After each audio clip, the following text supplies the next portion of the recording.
Écrivain, artiste, philosophe, historien, voyageur, archéologue, occultiste, fondateur du mouvement religieux et philosophique. Et s'agit-il vraiment d'une seule personne? Oui. Et aujourd'hui, nous en apprenons un peu plus sur Nicolas Roerich. Bonjour mes chers amis. Si vous êtes sur ma chaîne pour la première fois, je m'appelle Anna. Je suis née et j'ai grandi en Russie et j'aime ce pays, sa culture, sa nature, ses habitants, de tout mon cœur. J'étudie d'autres cultures depuis 16 ans et je parle 5 langues. Des milliers d'étrangers apprennent le russe selon mes méthodes. Et depuis 10 ans, je blogue sur la culture, les traditions et la mentalité russe. Et j'organise des voyages dans ma région d'origine, dans l'Altaï russe. Vous regardez un court vidéo dans lequel nous apprenons un peu plus sur les grands Russes, ceux qui sont mondialement connus et ceux qui sont injustement oubliés. Ces gens ont été élevés par la Russie, mais ils ont laissé un héritage pour toute l'humanité. Alors, si la culture russe et la Russie en général vous intéressent, abonnez-vous pour ne pas manquer de nouvelles vidéos. Dans cette vidéo, nous parlons de Nicolas Roerich, un Russe, Nikolai Konstantinovich Roerich. Dans le monde entier, il est connu en tant qu'écrivain, artiste, philosophe, historien, voyageur et bien d'autres. Et il est difficile de croire que l'on puisse en dire autant d'une seule personne. Nicolas Roerich est né en 1874 à Saint-Pétersbourg. De telles personnalités méritent des films en série, mais nous nous limiterons à quelques faits. Au plus grand mérite, l'héritage grâce auquel cette personne peut être considérée comme l'un des plus grands Russes. Qu'est-ce qui fait la renommée de Nicolas Roerich? Nicolas Roerich est une figure marquante de la culture russe et mondiale. Il a laissé un immense patrimoine artistique, notamment environ 7000 peintures, dont beaucoup sont actuellement dans des galeries et des musées les plus célèbres du monde entier. Aujourd'hui, Roerich est classé parmi les artistes les plus célèbres du monde.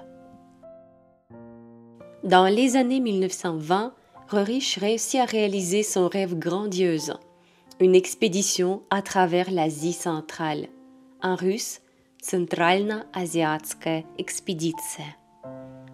Il suivit l'itinéraire Inde, Chine, Altaï, Mongolie, Tibet, Inde.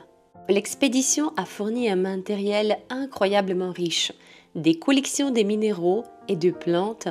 Pour la première fois, des dizaines de sommets et de cols de montagne ont été marqués sur les cartes, et des sites archéologiques inconnus et des manuscrits anciens uniques ont été enregistrés.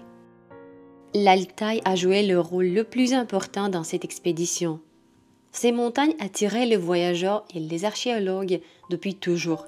La nature unique de cette région, l'héritage spirituel et le fait que les routes de deux religions, du christianisme et du bouddhisme, se sont traversées ici. Roerich y rencontrait de vieux croyants russes.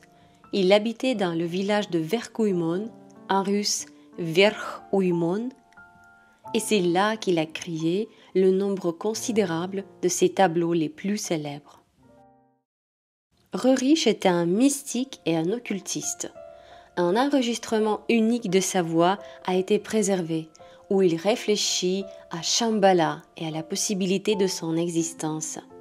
Roerich a recherché Shambhala lors de ses voyages au Tibet et dans l'Altaï russe. C'est l'Altaï qui est considéré comme l'emplacement le plus probable de Shambhala, un pays mythique de pureté spirituelle dont parlent de nombreux textes anciens. Nicolas Roerich attachait une grande importance à cet endroit et, au cours de ses voyages, il peignit de beaux paysages de divers endroits de cette région. Après la Révolution, Nicolas Roerich a quitté la Russie et rêvait de retourner dans son pays jusqu'à la fin de ses jours. Il est décédé en 1947 dans l'attente d'une décision positive sur la possibilité d'un retour, mais cela n'est jamais arrivé. Les fils de l'artiste, Sviatoslav et Yuri, en russe Svitoslav et Yuri, ont poursuivi l'œuvre de leur père. Dans différents pays, il existe aujourd'hui de nombreux musées de Rurich. Les plus intéressants d'entre eux se trouvent à New York, Moscou, Saint-Pétersbourg, Novosibirsk et dans l'Altaï, dans le village des vieux croyants russes, qui s'appelle Verkhoïmon. Je voudrais compléter cette courte présentation de Nicolas Rurich.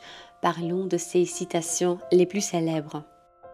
Духовное возрождение нашей Родины придет из Сибири. Ce qui veut dire la renaissance spirituelle de notre patrie viendra de Sibérie. Et j'y crois aussi. Dites-moi, que saviez-vous de Nicolas Rurich? Est-ce que vous avez appris quelque chose sur cette personnalité? J'attends vos commentaires. Et si vous êtes intéressé par la Russie, la culture et la langue russe, il y a beaucoup de vidéos aussi intéressantes et pratiques pour vous.